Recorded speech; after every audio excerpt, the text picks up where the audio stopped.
sacrifice. Now I need you to do me a favor. Right now where you're sitting, I need you to think about a sacrifice you can make. And when you think about that sacrifice that you know you can make, I want you to raise your hand when you think about that sacrifice. Hands down, hands down. Listen to me very closely. I mean it. I want you to really, really think about it. All right, and I'm gonna count to 3. I just want you to raise your hand. I want you to say, Eric, and you don't have to say it out loud. This is the sacrifice that I'm gonna make, and I'm gonna make this sacrifice for the next 21 days. I'm serious about this. I'm not just excited.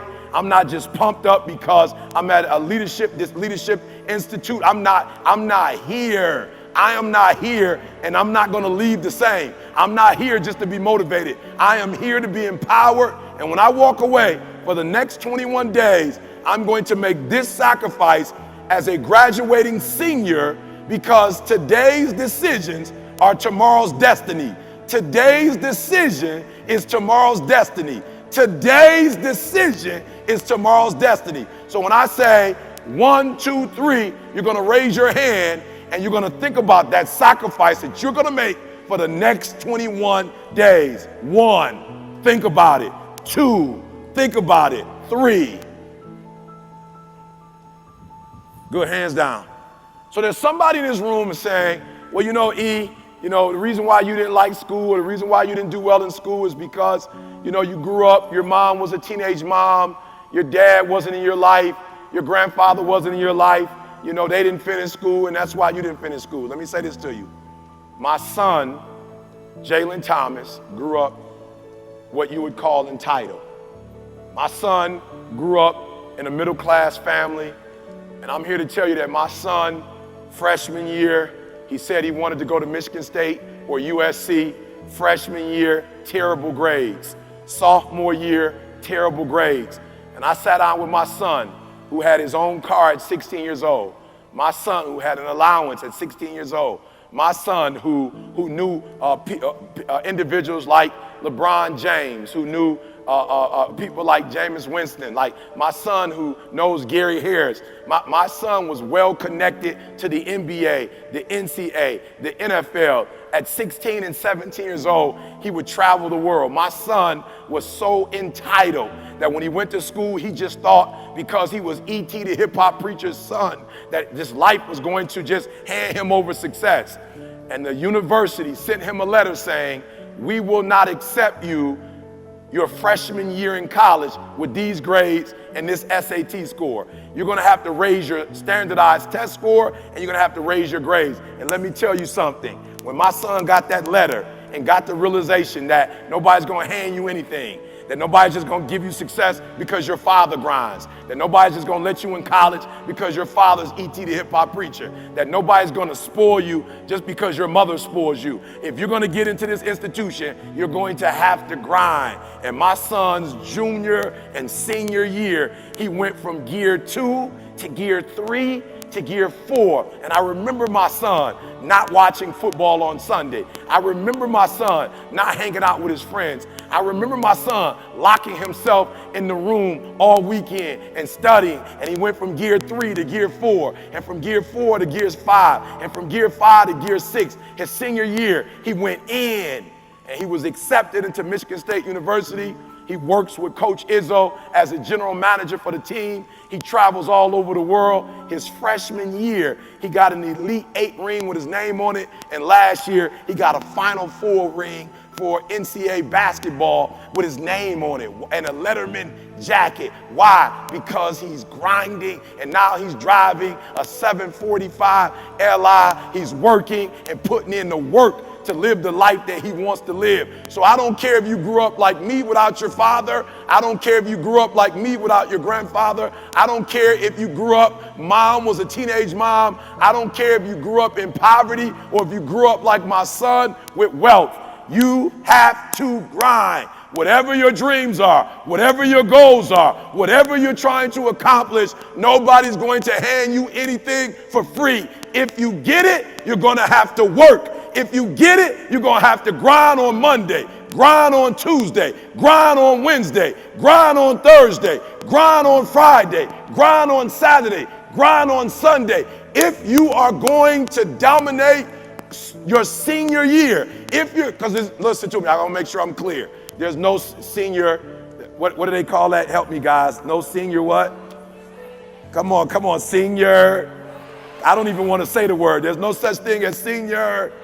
No, it's senior grind. It's senior what? Grind. Come on. It's senior what? Grind. Come on. It's senior what? Grind. So we're going to grind 180 days this year, and we're going to dominate. We're going to dominate our senior year. We're going to dominate our senior year. Come on. We're going to dominate our senior year. Let me hear you. We're going to dominate our senior year. Come on. We're going to dominate our senior year. I can't hear you. We're going to dominate our senior year. Let me go over here because I think they're the loudest. On 3, we're going to dominate our senior year. 1, 2, 3. We're going to dominate our senior year. Come on. 1, 2, 3. We're going to dominate our senior year. All right, let's try it over here real quick. Come on, guys. 1, 2, 3. We're going to dominate our senior year. Come on. We're going to dominate our senior year. Come on. We're going to dominate our senior year. All right, we're going to say the best for last.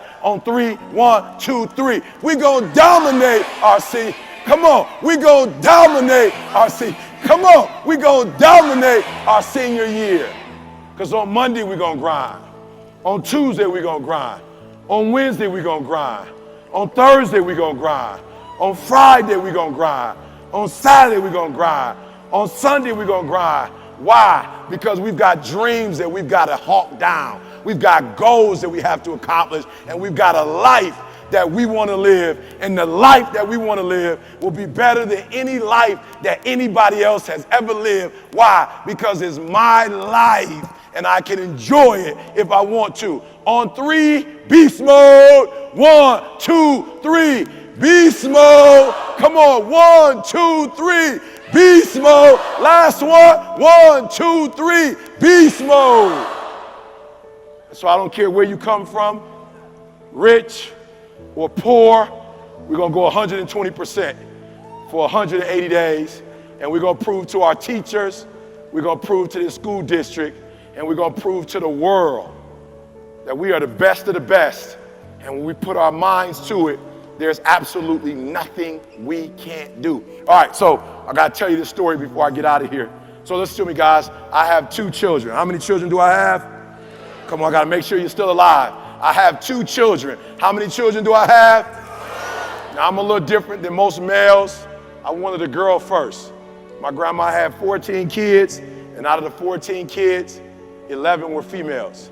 So I was pretty much raised by women. I had 10 aunts, 3 uncles. 2 of my uncles were in prison from the time I was a kid until I was a young adult.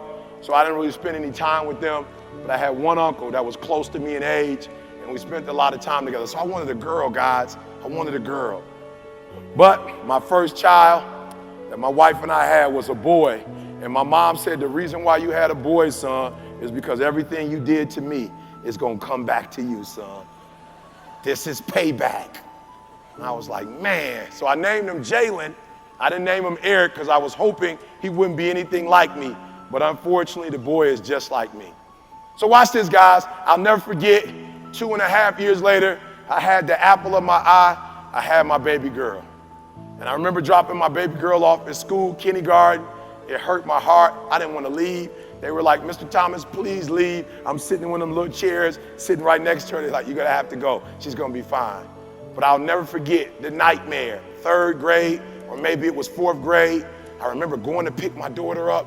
And because of things that have happened in America, now they have numbers, and when you pick your kids up in Michigan, you got to show the number. And so my daughter's number was 4. So when I came, I drove up, and I put up the sign, number 4. And I heard the lady say, number 4 to the front, number 4 to the front, please.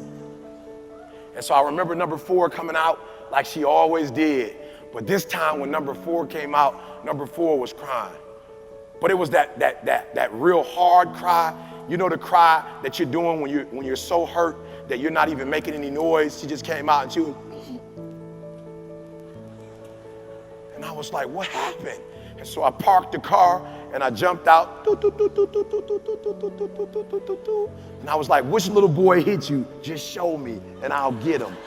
Whoosh, whoosh. And she was,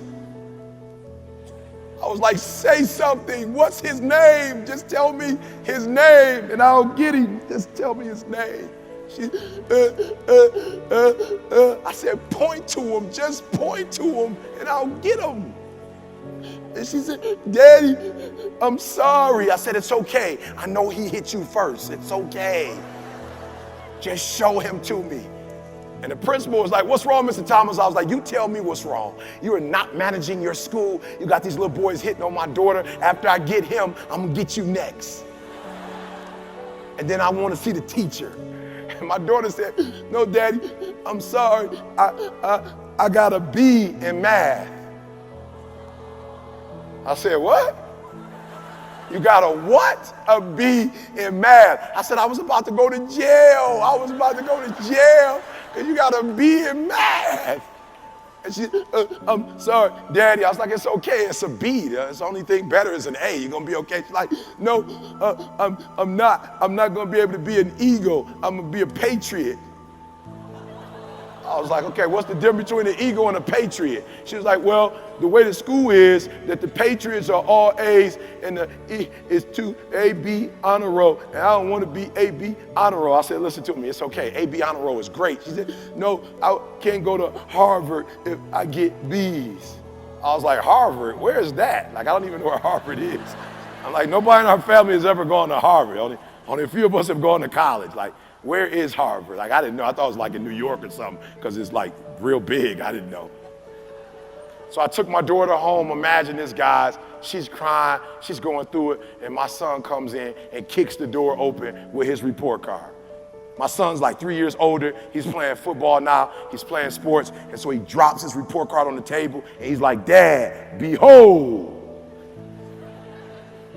And I'm like, okay. He was like, went to go get his report card. He was like, Dad, hold up. Before you open up that report card, promise me if you like it, you'll take me to lunch. We'll go to dinner. I was like, no problem, son. Let's go to dinner. I'm excited. You know, he's excited about school. He's never really been excited about school before. But now that he's playing football, all of a sudden he's excited about school. So I go get his report card. I open it up, and this boy has all C's. And he's like, yeah, I passed all my classes, Dad. Woo! Let's go eat. And I'm like, unbelievable. Your sister's in a corner crying because she got a B, and you're excited that you got all C's. Like, unbelievable. And I started looking at his report card closely. I was like, son, you got a C- in English. He said, but I got a C+ in gym. That balanced that out, Dad. That's a C, that's 2.0 all day, Dad. We good. I'm like, unbelievable. So watch this. When I tell this story to elementary school kids, and I ask them, who's the smartest, my son or my daughter, right? All the kids always say that your daughter is smarter than your son. But in actuality, my son is smarter than my daughter. See, when my son decided his junior year and his senior year that he wanted to go to Michigan State, and he knew he had to get his grades up and his test scores up to do it, watch this. My man went in. No tutors, didn't study with anybody. For whatever reason, he just got sick. How many people in this room, and just be honest with me, my son took it to 120, and when he took it to 120, everything about his life, everything about the way he behaved, everything about his grades, his maturity went to a whole nother level.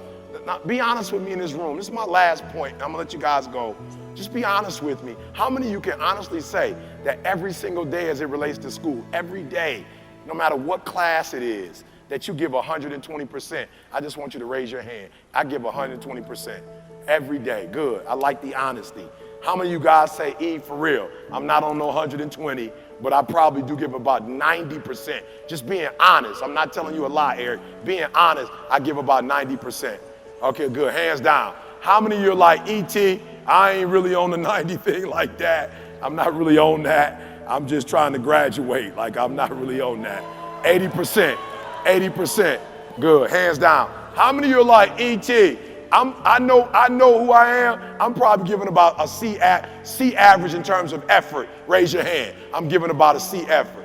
Good. Hands down. How many of you know what you really have inside of you? And while your grades might be decent or okay, or maybe even good, you know you're not even really giving 50% of your best effort. I need you to raise your hand for me.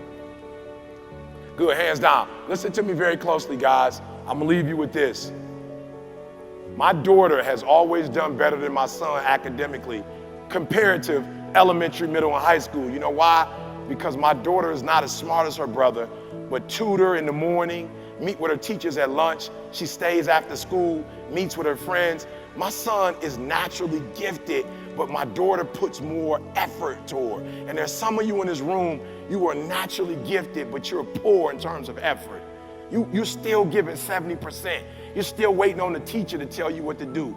You're still waiting on the test to study for the test. You're still last minute on everything you do. You have not gotten to the point where you love yourself enough, where you believe in your gifts enough, where you believe in your future enough, where you're saying, you know what? I don't need a teacher to motivate me. I don't need my parents to motivate me. I'm my own motivation.